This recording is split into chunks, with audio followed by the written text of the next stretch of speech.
வெற்றி நமதே. வெற்றியாளர்களுக்கு வணக்கம். ஆசிரியர் தகுதி தேர்வுக்கு தயாராகி கொண்டிருப்பவர்களுக்கு பயன்படக்கூடிய 6ஆம் வகுப்பு பாடப்புத்தகம் தான் பார்த்துட்டு இருக்கிறோம்.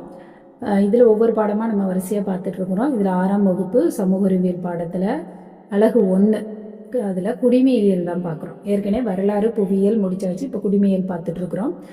டெஸ்ட் பேட்ச் அவைலபிளாக இருக்குது. அதற்கான குரூப் லிங்க் வந்து கீழே டிஸ்கிரிப்ஷனில் கொடுக்குறேன். நீங்கள் அதில் தொடர்பு கொண்டு உங்களுடைய சந்தேகங்களையும் உங்களோட டெஸ்ட் பேஜ் பற்றின விவரங்களை கேட்டு தெரிஞ்சுக்கலாம். பன்முக தன்மையினை அறிவோம் அப்படிங்கிறது பாடத்துடைய தலைப்பு. இதில் நமக்கு பகுதிகள்லன்னு வரணும் அப்படின்னா நம்மளுடைய பழக்க வழக்கங்கள் இது எல்லாமே நிறைய வேற இருக்குது. ஒவ்வொருத்தருக்கும் நிறைய பலவிதமான மொழிகள் பேசுகிறோம், பலவிதமான பழக்க வழக்கங்கள், குடும்ப நடைமுறைகள், ஒவ்வொரு ஊர்களுக்கு ஏற்றார் போல திருவிழாக்கள், இந்த மாதிரி நிறைய விஷயங்கள் இருக்குது. இந்த பன்முகத்தன்மைகளையும் பற்றி நம்ம வாழக்கூடிய மக்கள் அங்கே என்னென்ன பேசுகிறாங்க, என்னென்ன உணவு முறைகள் அல்லது உடை, இந்த மாதிரியான விஷயங்கள்லாம் என்னென்ன பின்பற்றப்படுது அப்படிங்கிறத நம்ம நிறைய பார்த்துட்டே இருக்கிறோம். இப்படி பல்வேறுபட்ட பின்புலங்கள், பண்பாடுகள், வழிபாட்டு முறைகளை சார்ந்து இருந்தாலும் எல்லாரும் இந்தியர்கள், எல்லோரும் தமிழர்கள், அந்தந்த மாநிலத்தை சார்ந்த அந்த மொழி பற்று உடையவர்களாக வாழ்ந்து கொண்டு இருக்கிறோம். இதைத்தான் வந்து என்ன சொல்றோம்னா பன்முகத்தன்மை அப்படின்னு சொல்லி சொல்றோம். இந்தியாவில் பன்முகத்தன்மை அப்படின்னு சொல்லி பார்த்தோம்னா, இந்தியா ஏறத்தாழ 5000 ஆண்டுகள் பழமை வாய்ந்த ஒரு நாகரிகத்தின் தாயகமாக விளங்குகிறது. இந்தியாவில் காணப்பட்ட நிறைய வளங்களால் ஈர்க்கப்பட்டு உலகின் பல்வேறு பகுதிகளில் இருந்து பல்வேறு இன மக்கள் என்ன செய்றாங்க இருக்கிறாங்க. சிலர் உள்ளூர் மக்களோட சேர்ந்து வணிகம் செய்கிறாங்க. மற்றவர்கள் படையெடுப்பு காரணமாக இந்தியாவிற்கு வருகை தந்தவர்கள். இன்னும் நிறைய பேர் பார்த்தீங்கன்னா பிழைப்பிற்காக வந்தவர்கள் நிறைய இருக்கிறாங்க. நில வழியாகவும் கடல் வழியாகவும் வந்திருக்கிறாங்க. அதுக்கப்புறம் பார்த்தீங்க அப்படின்னா இதில் ஒரு சிலரை நம்ம சொல்லணும்னா திராவிடர்கள், நீக்ரிட்டோக்கள், ஆரியர்கள், ஆல்பைன்கள் மற்றும் மங்கோலியர்கள், இவங்க எல்லாமே நவீன இந்திய இனத்தவரான ஒரு பகுதியாக இருக்கிறாங்க. அதோடு மட்டும் இல்லாமல் இந்தியாவில இருந்து பல்வேறு பகுதிகளுக்கு என்ன செய்கிறாங்க, போய் அங்கங்கே தங்குறாங்க. அதாவது அவங்க வாழ்றதுக்கு ஏற்புடைய இல்லை தொழில் செய்கிறதுக்கு ஏற்புடைய என்ன தேவைக்காண்டி வந்தாங்களோ அந்த தேவைக்கு ஏற்புடைய ஒரு இடத்துல போய் அவங்க என்ன செய்கிறாங்க, தங்குறாங்க. இப்படி அவங்க இடம்பெயர்ந்து வந்து இங்கே வந்து தங்குறதுனால இந்தியாவில் பன்முகத்தன்மை அப்படிங்கிறது ரொம்ப அதிகமாகவே இருக்கு. இந்தியாவில் காணப்படக்கூடிய பன்முகத்தன்மையை பின்வரக்கூடிய தலைப்புகளில் நம்ம பார்க்கலாம். என்னெல்லாம் பார்த்தீங்கன்னா நில அமைப்புகள் மற்றும் வாழ்வியல் முறைகளில் பன்முகத்தன்மை, அதுக்கப்புறம் சமூக பன்முகத்தன்மை, சமய பன்முகத்தன்மை, மொழிசார் பன்முகத்தன்மை, பண்பாட்டு பன்முகத்தன்மை, இந்த வகைகளை நம்ம பார்க்கலாம். முதல்ல நில அமைப்புகள் மற்றும் வாழ்வியல் முறைகளில் பன்முகத்தன்மை இருக்கு. என்னன்னா கண்டம் அப்படிங்கிறது என்ன அப்படின்னு ஏற்கனவே பார்த்தோம். 7 பெரிய கண்டங்கள் இருக்கு அப்படிங்கிறதெல்லாம் பார்த்தோம். அதுல என்னதெல்லாம் இருக்குன்னா மலைகள், பீடபூமிகள், சமவெளிகள், ஆறுகள், கடல்கள், பள்ளத்தாக்கு, இது எல்லாம் உள்ள இயற்கை பிரிவுகள், பல காலநிலைகளை கொண்ட மிக பரந்த ஒரு நிலப்பரப்பு தான் வந்து என்னது கண்டம் அப்படிங்கிறது. இந்த அனைத்தையுமே இந்தியாவில் வந்து இது எல்லாமே இருக்கு. இது எல்லாம் ஒருங்கு பெற்று இருக்கிறதுனால இதை வந்து துணை கண்டம் அப்படின்னு அழைக்கிறோம். அப்ப துணை கண்டம்னு அழைக்கப்பட காரணம் என்ன அப்படின்னு பார்த்தா நமக்கு இந்த மலைகள், பீடபூமிகள், சமவெளிகள், ஆறுகள், கடல்கள், பள்ளத்தாக்குகள் இதெல்லாம் இருக்கிறது தான். இந்த காரணிகளால தான் நம்ம வந்து என்ன செய்யுது, இந்திய நாடு துணை கண்டம் அப்படின்னு அழைக்கப்படுது. அதே மாதிரி நாட்டின் பல்வேறு நில அமைப்புகளில் வாழக்கூடிய மக்களின் மீது இந்த நிகழ்வு வந்து தாக்கத்தை, ஒரு பகுதியில் பொருளாதார நடவடிக்கைகள், அதன் நிலவியல் மற்றும் காலநிலை கூறுகள், அதுதான் திருநீதி. பொருளாதார நடவடிக்கையை எது, நிலவியல் மற்றும் காலநிலை கூறுகள் தான் தீர்மானிக்கிறது. கடலோர பகுதிகளில் வாழக்கூடிய மக்கள் மீன்பிடி தொழிலில் ஈடுபடுறாங்க. அதே மாதிரி சமவெளியில் வாழக்கூடிய மக்கள் வந்து வேளாண் தொழிலில் ஈடுபடுறாங்க. மலைப்பகுதிகளில் வாழக்கூடிய மக்கள் வந்து மேய்த்தல் தொழிலில் ஈடுபடுறாங்க. மேலும் மலைப்பகுதிகளில் பார்த்தோம் அப்படின்னா நிறைய காலநிலை வந்து காப்பி, தேயிலை போன்ற தோட்டப்பயிர் தொழிலுக்கும் உகந்ததா இருக்கு. இப்போ இதை வந்து பொறுத்துக்க மாதிரி கொடுத்து நமக்கு கேட்கலாம். மலைப்பகுதி மேய்த்தல் தொழில், சமவெளி பகுதி வேளாண் தொழில், கடலோர பகுதி மீன்பிடி தொழில் அப்படின்னு சொல்லி என்ன செய்யப்படுது, பார்க்கப்படுது. நில அமைப்புல காணப்படும் பன்முகத்தன்மை வந்து அந்த பகுதியில் வளரக்கூடிய தாவரங்கள் மற்றும் விலங்குகள் மீது பெரிய தாக்கத்தை ஏற்படுத்துது அப்படின்னே சொல்லலாம். ஒரு பகுதியினுடைய தாவரங்கள், அந்த விலங்கு, அதனுடைய வளம், இதெல்லாம் அந்த பகுதியில் இருக்கக்கூடிய இயற்கை மற்றும் காலநிலையை பொறுத்து தான் ஒவ்வொரு இடத்துல ஒவ்வொரு மாதிரியான விலங்கினங்கள் என்ன செய்யும், வாழும். அதோட மக்களின் உணவு, உடை, தொழில், இது போன்ற பழக்க வழக்கங்களும், அடுத்து என்ன செய்யுது, வாழ்க்கை தரம், இதெல்லாம் அந்த பகுதியினுடைய இயற்கை நிலை மற்றும் காலநிலையை சார்ந்ததாகவே இருக்குது. இப்போ இதுல மழை அதிகமா மேகாலயாவில் உள்ள மவுண்ட் சீராம் அப்படிங்கிற பகுதியில அதிக மழை பெறக்கூடிய பகுதியா இருக்கு. ராஜஸ்தான்ல உள்ள ஜெய்சால்மர் இது வந்து குறைவான மழை பொழியும் பகுதியாக இருக்கிறது. இதை குறிப்பா எடுத்து பார்த்துக்கோங்க. அடுத்து பார்த்தோம் அப்படின்னா சமூக பன்முகத்தன்மையை பார்க்க போறோம். இல்ல சார்ந்து வாழுதல் மற்றும் சக வாழ்வு. சமூகம் அப்படின்னா என்ன அப்படின்னா, சமூகம் அப்படிங்கிறது பொது நலத்திற்காக மக்கள் இணைந்து வாழும் இடமாகும். பொது நலத்திற்கு மக்கள் இணைந்து வாழும் இடம் சமூகம். நமது சமுதாயம் அப்படிங்கிறது விவசாயி, தொழிலாளர்கள், கைவினைஞர்கள், பெற்றோர், ஆசிரியர்கள், மாணாக்கர்கள், இதெல்லாம் இருக்கக்கூடிய ஒரு அமைப்பு தான் நம்முடைய சமூகம். மக்களுடைய மேம்பட்ட வாழ்க்கை முறைக்கு சமுதாயங்கள் ஒன்றை ஒன்று சார்ந்து இருக்கிறது. யாரையும் சார்ந்து சாராம வாழ முடியாது. எல்லாருக்கும் ஏதோ ஒரு வகையில யாரோ ஒருத்தரை சார்ந்து வாழக்கூடிய நிலை தான் இருக்கு. குடும்பம் மற்றும் சமூகம். ஒரு சமூகத்தின் அடிப்படை அழகு எதுன்னு பாத்தீங்கன்னா குடும்பம் தான். குடும்பம் அப்படிங்கிறது 2 வகைப்படும். ஒன்று கூட்டு குடும்பம், இன்னொன்று தனி குடும்பம். பல குடும்பங்கள் சேர்ந்து இணக்கமான சூழல்ல வாழ்ந்து கொண்டிருக்கிறோம். மேலும் பல குடும்பங்கள் இணைந்து கிராமங்களாகவும், பல கிராமங்கள் இணைந்து நகரங்களாக, அப்புறம் குடிநீர், உணவு, மின்சாரம், கல்வி, வீட்டு வசதி, இப்படி போன்ற பல தேவைகளை மக்கள் ஒன்றுபடுத்தி சமூக நல்லிணக்கத்துடன் என்ன செய்யறாங்க, வாழ செய்கிறது. நம்முடைய பண்பாட்டு நடைமுறைகள் அல்லது வாழ்வியல் அமைப்புகள் வேறுபட்டு என்ன செய்யுது, ஒவ்வொரு இடத்துக்கும் சூழலுக்கும் தகுந்த போல அதை என்ன செய்யுதுன்னா வேறுபட்டு இருக்கிறது. இது நம்மளுடைய மக்களுக்கு நம்ம எங்கதான் வேற வேற வாழ்ந்து வேற வேற உணவு முறைகள், வேற வேற பழக்க வழக்கங்கள் இதெல்லாம் இருந்தாலுமே யாரோ ஒருத்தரை சார்ந்ததா. இப்ப நமக்கு எப்படி உணவு சமைக்கணும் அப்படின்னா விவசாயி கொடுக்குற உணவை வச்சுதான் நம்ம சாப்பிட முடியும். அரிசி இது கிடைக்குது. அதே மாதிரி கடல் பகுதியில இருந்து உப்பு விளைவிக்கிறதுனால அந்த உப்பு கிடைக்குது. அப்போ கடல் வாழ் மக்களை சார்ந்து, கடலோர பகுதி மக்களை சார்ந்து இந்த உப்புக்காக நம்ம வாழ்றோம். அப்புறம் அங்கே இருந்து அவங்க கடல்ல போய் மீன் பிடிச்சிட்டு வர்றதுனால மீன் கிடைக்குது. அப்படி ஒருத்தர் சார்ந்துதான் நாம் வாழ்ந்து கொண்டு இருக்கிறோம். அது மாதிரி மத பன்முகத்தன்மை. இந்தியா ஒரு மத சார்பற்ற நாடு. இந்திய அரசு எந்த ஒரு மதத்தையும் அரசு மதமா அங்கீகரிக்கல. அதே மாதிரி எந்த ஒரு அடிப்படை, யாரா இருந்தாலும் எந்த அடிப்படை மதத்தினாலும் என்ன செய்யலாம், பின்பற்றலாம் அப்படிங்கிறது அடிப்படை உரிமையா இருக்கு. இந்தியா பல மதங்களுடைய தாயகமாகவும் பல மதங்களின் புகலிடமாகவும் விளங்குகிறது. இது முக்கியமான செய்தி. இந்து மதம், இஸ்லாமிய மதம், கிறித்துவ மதம், சீக்கிய மதம், புத்த மதம், சமண மதம், ஜெராஸ்ட்ரிய மதம், இது போன்ற எண்ணற்ற மதங்கள் நம்மளுடைய இந்தியாவில் தலை தோங்கி இருக்கிறது. அதற்கான விழாக்களும் என்ன செய்து நிறையவே கொண்டாடப்பட்டு வருகிறது. இந்தியா பல்வேறு விழாக்களினுடைய தாயகமாக இருக்கிறது. பல்வேறு விழாக்களின் தாயகமாகவும் இருக்கிறது. இந்த நிறைய மதங்கள் சார்ந்த மக்கள் விழாக்களை என்ன செய்யறாங்க, கொண்டாடிட்டு இருக்கிறாங்க. அதே மாதிரி அந்த விழாக்கள் கொண்டாடப்படுவது எப்படின்னா ஒற்றுமையா கொண்டாடப்படுகிறது. அதுதான் முக்கியமான விஷயம். இந்தியா ஒரு உயர்ந்த பாரம்பரியமிக்க கலாச்சார நாடு அப்படிங்கிறத பறைசாற்றுகிறது.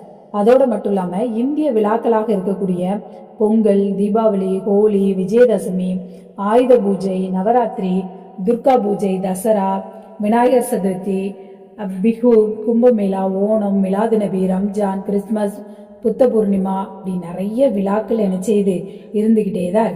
இதெல்லாம் இந்தியாவினுடைய பண்பாட்டு பன்முகத்தன்மையும் மத சார்பின்மையும் நமக்கு வெளிப்படுத்துகிறது.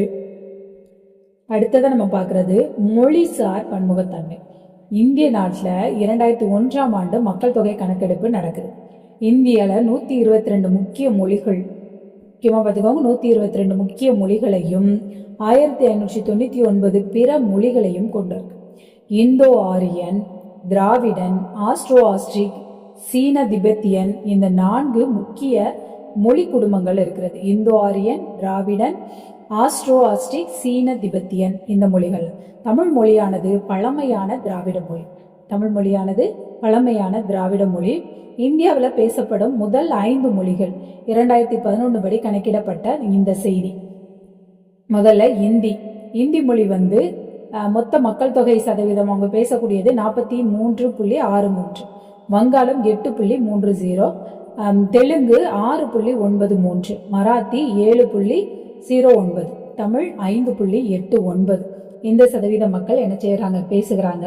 வரலாற்று ரீதியாக இந்தியாவிற்கு வாணிகம் செய்வதற்காக வருகை தந்த போர்ச்சுகீசியர்கள், ஆங்கிலேயர்கள், டேனியர்கள் மற்றும் பிரெஞ்சுக்காரர்கள் இவங்க எல்லாம் என்ன செய்யறாங்க, நம்ம நாட்டுக்கு வந்ததே வணிகம் செய்வதற்காக மட்டும்தான். வணிகம் செஞ்சது மட்டும் இல்லாம அவங்களுடைய மொழிகளை அவங்க கிட்ட உரையாடுறதுக்காண்டி இங்க இருக்கிற மக்கள் கத்துக்கிட்டாங்க. இவங்க கிட்ட இங்க இருக்கிற மக்கள்கிட்ட உரையாடுவதற்காண்டி அவங்களும் தமிழ் மொழியை கற்றுக்கொண்டார்கள். 1947 இந்தியா சுதந்திரம் பெறதுக்கு முன்னாடி ஏறத்தாழ 300 ஆண்டுகள் ஆங்கிலேயருடைய ஆட்சி கீழே இந்தியா அடிமைப்பட்டு இருக்கிறது. அதன் காரணமா இந்தியாவில் ஆங்கிலம் ஒரு முக்கிய மொழியா எழுச்சி பெற்று பள்ளி கல்லூரியில பயிற்று மொழியாகவே மாறிச்சு. இன்னைக்குமே அந்த ஆங்கில மோகம் இருந்து கொண்டுதான் செய்து இருக்கிறது. இந்திய அரசியலமைப்பு சட்டத்துல முக்கியமான செய்தி, இந்திய அரசியலமைப்பு சட்டத்தின் 8வது அட்டவணைப்படி 22 மொழிகள் அலுவலக மொழிகளாக அங்கீகரிக்கப்பட்டுள்ளது. 8வது அட்டவணை 22 மொழிகள் அலுவலக மொழிகள். 2004ஆம் ஆண்டு இந்திய அரசால் முதல் செம்மொழியாக தமிழ் மொழி அறிவிக்கப்பட்டது. எப்போ? 2004 தமிழ் மொழி முதல் செம்மொழியாக அறிவிக்கப்பட்டது. தற்போது செம்மொழிகள் அப்படிங்கிறதுல 6 மொழிகள் அறிவிக்கப்பட்டிருக்கிறது. சமஸ்கிருதம் 2005, தெலுங்கு மற்றும் கன்னடம் 2008, மலையாளம் 2013, ஓரிய மொழி 2016. இந்த 6 மொழிகளும் செம்மொழிகளாக அறிவிக்கப்பட்டிருக்கிறது. பண்பாட்டு பன்முகத்தன்மை. பண்பாடு அப்படிங்கிற சொல்லானது மக்களினுடைய மொழி, உடை, உணவு, அப்புறம் மதம், சமூக பழக்க வழக்கம், இசை, கலை மற்றும் கட்டிடக்கலைகள், இந்த பாரம்பரியத்தை எல்லாம் குறிக்கக்கூடியதுதான் பண்பாடு. ஒரு குறிப்பிட்ட மக்கள், ஒரு குறிப்பிட்ட பண்பாடு, ஒரு சமூக நடத்தை, ஒரு பழக்க வழக்கம், இதை சமூக தொடர்புகள்ல என்ன செய்யறது, வெளிப்படுத்தப்படுகிறது. இந்த சமூக வடிவமைப்புகளை முன்னிறுத்தப்பட்டு அந்த குழு அடையாளத்தின் வளர்ச்சி நிலை அப்படின்னு சொல்லப்படுது. இது ஒரு குழுவிற்கு மட்டுமே ஆன தனித்த அடையாளங்களாக இது என்ன செய்து காட்டப்படுகிறது. இப்ப சில கோயில்கள் நமக்கு என்ன செஞ்சிருக்காங்க, கொடுத்திருக்கிறாங்க. கலை மற்றும் கட்டிடக்கலை ஒவ்வொரு சமுதாயத்தின் ஒருங்கிணைந்த அங்கம் அப்படின்னு கலை மற்றும் கட்டிடக்கலைய சொல்லலாம். ஒரு சமுதாயத்தின் மரபு மற்றும் பண்பாட்டினுடைய ஒரு பகுதியாக இந்த கலை வளர்ச்சி அடைகிறது. ஒரு சமுதாயத்தினுடைய மரபு மற்றும் பண்பாட்டின் ஒரு பகுதியாக எது இருக்குன்னு பாருங்க, கலை வளர்ச்சி அடைகிறது. இந்தியாவில் 28 மாநிலங்களும் 9 யூனியன் பிரதேசங்களும் இருக்கு. ஒவ்வொரு மாநிலமும் அவற்றிற்கான உயர்ந்த மரபையும் நுண்ணிய கலை வெளிப்பாட்டு வடிவங்களையும் பெற்றிருக்கிறது.